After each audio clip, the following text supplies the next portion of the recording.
Coordinated, episode 220. What's a good AP score? Greetings, AP coordinators. Derek and Karli here, Senior Director, AP Coordinator Experience for the AP program and former AP Coordinator. And I'm Karli Suge, School Counselor and AP Coordinator. Thanks for joining us for a deeper look into what can be a tricky question.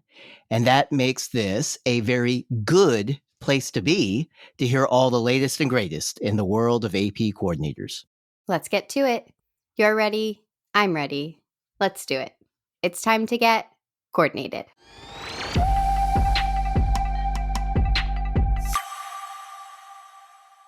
Good morning, Karli. Good being the key word there.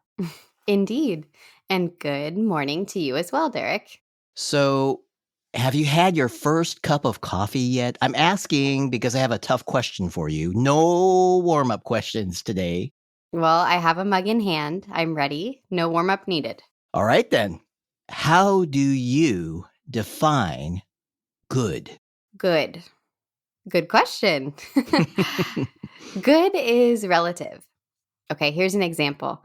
When my husband cooks dinner and asks me how it is, well, of course I'm going to say it's good. But how good depends on whether I want to feed or damage his ego. And if I complain too much, I might have to take over the cooking, which is never a good thing in this household. Good is also relative when a fellow counselor asks me about the latest faculty meeting that she so conveniently missed. I mean, the faculty meeting was good, as in, well, it was better than going to the dentist, but not good like going to the beach on a 3-day weekend. Definitely not that good. 3-day weekend at the beach does sound pretty good. But let's talk about work. Now, as a counselor and AP coordinator, I'm guessing you've been asked by students and parents about AP, and specifically, what is a good AP score? Oh, just a few times, especially by students and especially this time of year. Right. Yeah, it's not uncommon for AP students to find themselves wondering what's a good AP score. And that sort of depends on what the goal is. For instance, is the student trying to use AP courses and exams to stand out on their college applications? Or are they hoping to earn college credit or advanced placement? Or, are they just exploring the things that interest them, trying to decide whether to pursue a subject further in college? And maybe, sometimes, it's all of the above. Yes, a good AP score is multifaceted. And I can tell a quick personal story about this. Back not too long ago, when I was a high school student, I took the AP World History exam and I earned a 3. And I was pretty happy about that. In fact, very happy to earn that college credit. Nicely done. I'm not surprised, though. I remember you saying before that you really liked history. Thank you. And I do like history. And I also took the AP US History course. However, this time I did not do so well on the actual AP exam. In fact, I did not do well enough to earn any college credit or placement, and I was a bit crushed. At the time, I would have said that I got a good score on the AP World History exam and a bad score on the AP US History one. But today, I know that's not true. What I wish someone had told me when I was a high school student is that they were both good scores. I mean, I was still in high school, but I was doing college level work. I believe that both classes taught me to be prepared for my college level courses. I learned how to study, how to write, how to manage my time. And I believe both courses and both exams helped me in my collegiate journey. That is a great story. Thank you so much for sharing. But how about, I'm thinking we could dig into this a little bit more. Maybe some role playing? Sure, let's do it. All right.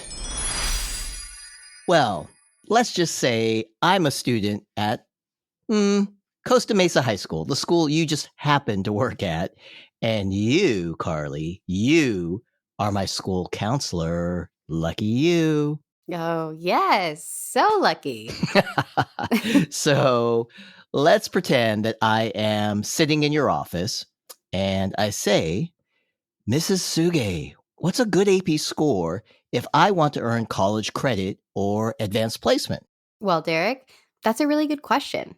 Many U.S. colleges grant credit, advanced placement, or both for scores of 3 and higher. Earning credit means that a college offers you a specific number of college credits for your score. These count towards the total needed for your degree.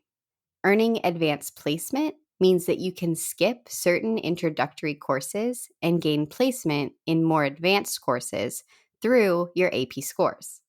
And good news, more schools than ever offer credit, advanced placement, or both. And if I might suggest, you can use the AP Credit Policy Search tool to find out what the required scores are for the colleges or universities that you're interested in. Link in the show notes. Did I answer your question? Oh my gosh, yes. Thank you so much. But, you know, now I have a different question, if that's okay. So, what's a good AP score if what I'm hoping to do is stand out on my college applications? Of course. Standing out on college applications. Yes, this is a good goal. And here's what I can share.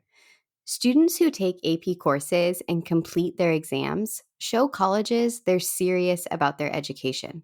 Students, like you, show they are willing to challenge themselves with college level coursework through AP while still in high school. In fact, 85% of selective colleges and universities report that a student's AP experience favorably impacts admissions decisions. And the key word there is experience, not score, experience, Derek. AP will help you stand out.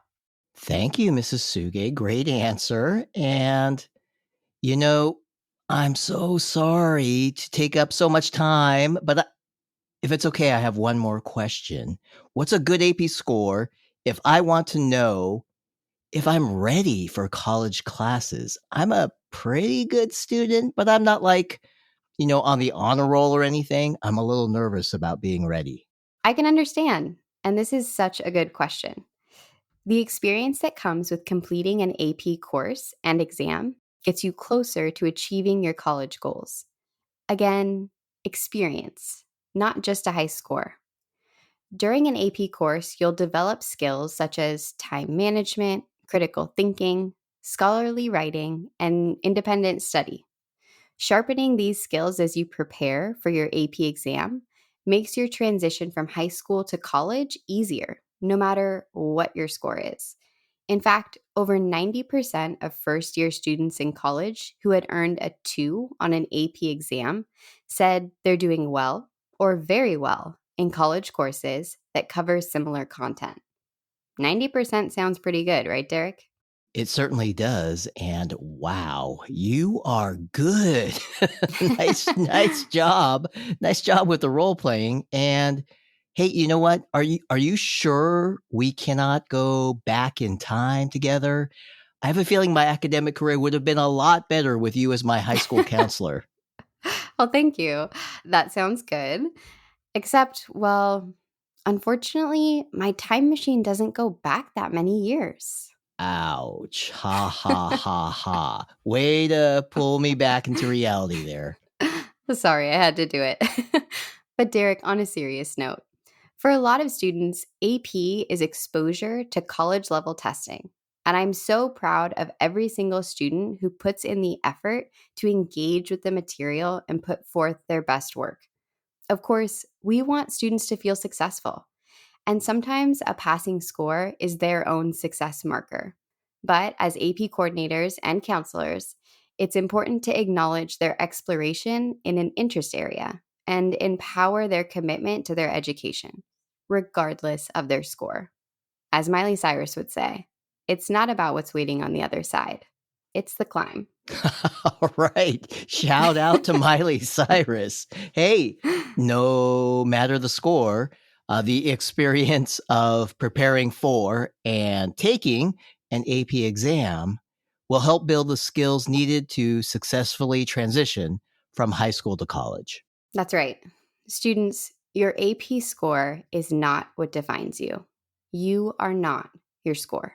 That's right. I mean, Karli, your score on the AP US History exam, that score didn't stop you from becoming an excellent school counselor, an outstanding AP coordinator, and, if I might say, superstar podcaster.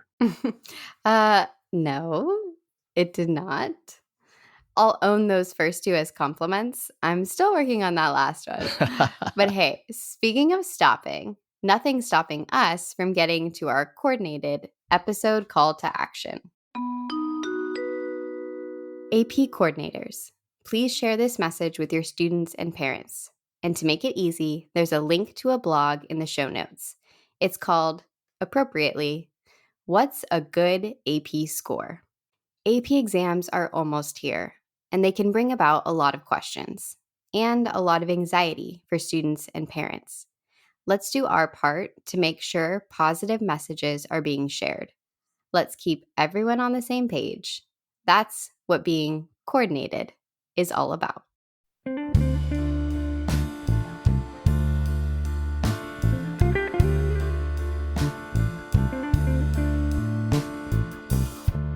AP coordinators, thanks again for joining us. We'll be back next episode to share some final thoughts before AP exams begin in 2024.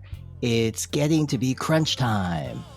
And as always, for all our support of AP students. Yep, our support. AP coordinators, we are truly good as gold.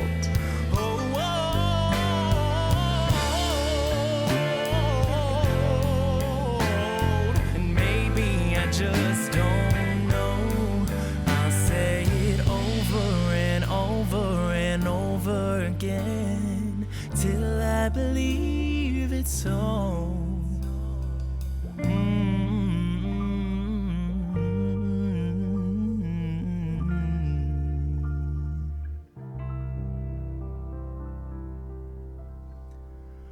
I'm good as gold.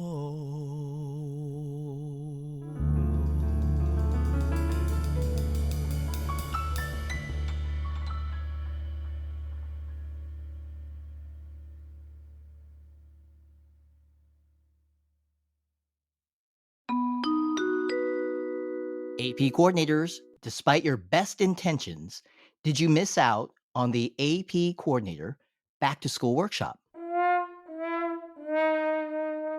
Fear not. The Back to School Workshop is now available on YouTube. That's right. And we have 2 on-demand videos available. One for new AP coordinators and one for those with a little more experience. Or watch them both. Great idea. Check out the show notes for a link to the videos. Or you can go to collegeboard.org/AP Coordinator Experience. That's collegeboard.org/AP Coordinator Experience. Get your popcorn ready. This is one more summer blockbuster you won't want to miss.